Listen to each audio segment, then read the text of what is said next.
You are standing in line at a coffee shop and you do something that feels almost embarrassingly small. You open an app, transfer $1 into an investment account, and put your phone away before you can talk yourself out of it. $1, less than the tip you just left on your coffee.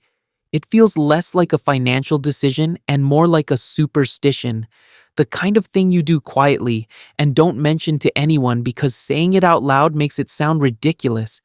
$1 a day, $30 a month. What is that supposed to do?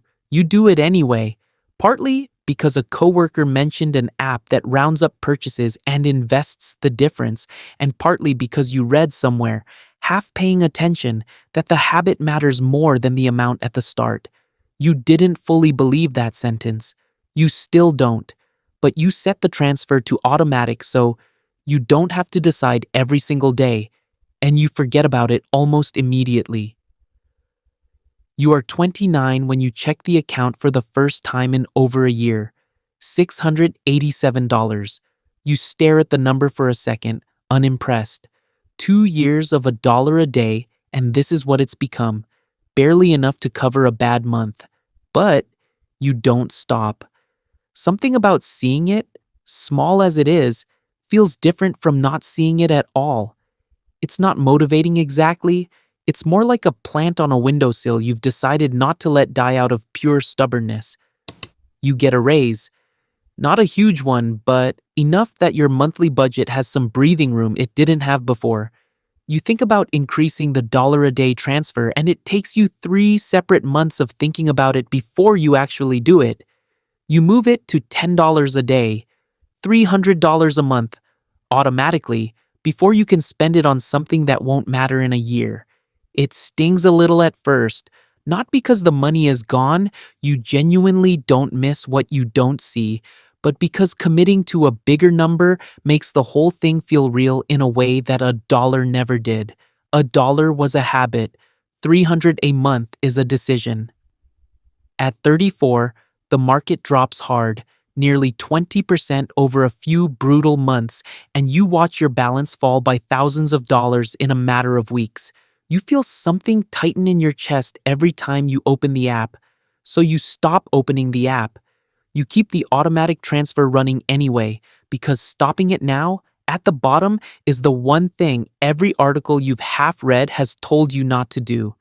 A coworker at your office mentions she pulled everything out of her account that same month, moved it all to cash, said she couldn't stomach watching it shrink anymore. You understand the impulse completely. You almost do the same thing on a Thursday afternoon, sitting at your desk with the app open, your thumb actually hovering over the button that would stop the automatic transfer. You close the app instead and go get lunch. You're not sure, even now, whether that was discipline or just distraction. It doesn't matter which one it was. The transfer went through anyway. You buy shares you can't watch grow, at a discount you can't fully appreciate while it's happening.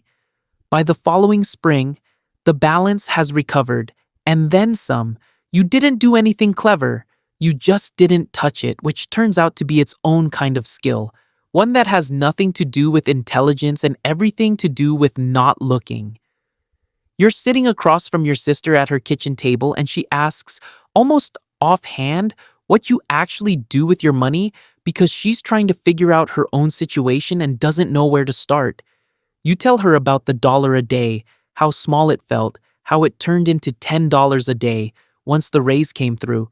She laughs, not unkindly, and says, "That sounds like nothing." You don't argue with her. You understand exactly why it sounds like nothing, because it sounded like nothing to you too, for years. You just tell her the number is somewhere past $60,000 now, quietly, almost like you're testing how the sentence feels out loud. She stops laughing. She asks you to write down the name of the app. Another raise, a real one this time, the kind that comes with a title change and a level of income you genuinely didn't expect to reach in your field. You increase the daily number again. $20 a day now, roughly $600 a month automatic, gone before it can become a vacation you don't need or a car you'd regret in 18 months. Your friends are buying bigger houses around this time. One of them leases a truck payment that runs $940 a month, and you do the quiet math in your head without meaning to, the way you always do now, an instinct you can't fully turn off anymore. You don't judge him for it. You just notice that your 600 a month and his 940 a month are buying two completely different futures, and neither one of you says that out loud at dinner. That same year, you almost stopped the whole thing. Not because of a crisis, nothing dramatic happens. You just get tired, the way anyone gets tired of a habit they've kept for 15 years without ever really celebrating it. You sit at your kitchen table one night with the account open, seriously considering pausing the automatic transfer for a while, just to feel what it's like to have that $600 land in your checking account instead of disappearing into a number you barely look at. You don't pause it. You're not entirely sure why, looking back. Maybe it's just inertia at that point, 13 years of a decision that's easier to keep making than to unmake. You close the laptop and go to bed, and the transfer goes through the next morning like it has every month since you were 31, and you never come that close to stopping again. At 44, you're standing in a car dealership on a Saturday, not because you need a new car, yours runs fine, but because a friend mentioned a lease deal and you found yourself curious enough to go look. The salesman walks you through a sedan with a payment that would run about $480 a month over 3 years. You sit in the driver's seat, hands on the wheel, and you do the math automatically now, the way you always do. $480 a month for 36 months is over $17,000 for a car you'd hand back at the end with nothing to show for it. You think about what $480 a month would become instead. Sitting in the account, compounding for the next 20 years. You don't need the calculator app to know it's a number with a lot more zeros than the car.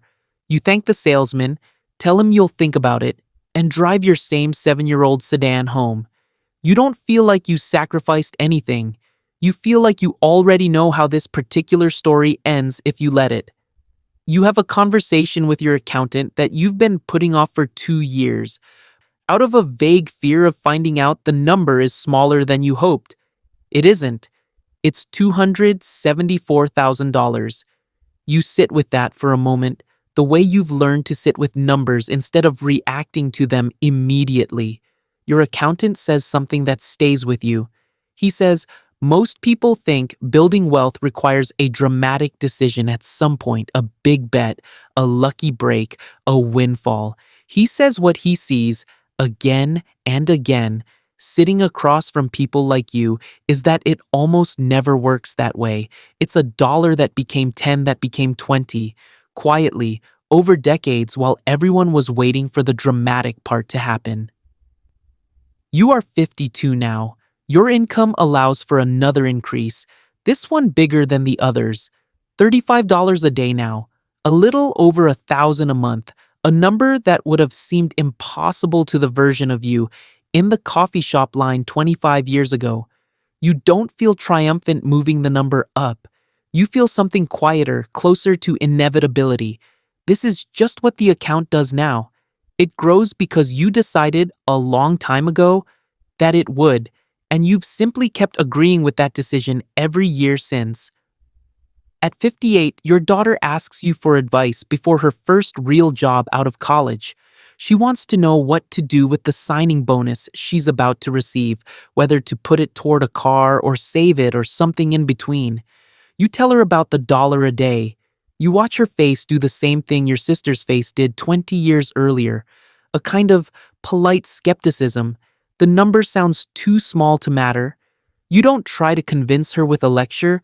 You just tell her to set up an automatic transfer for whatever amount feels almost embarrassingly small enough that she won't notice it's gone, and increase it every time her income does.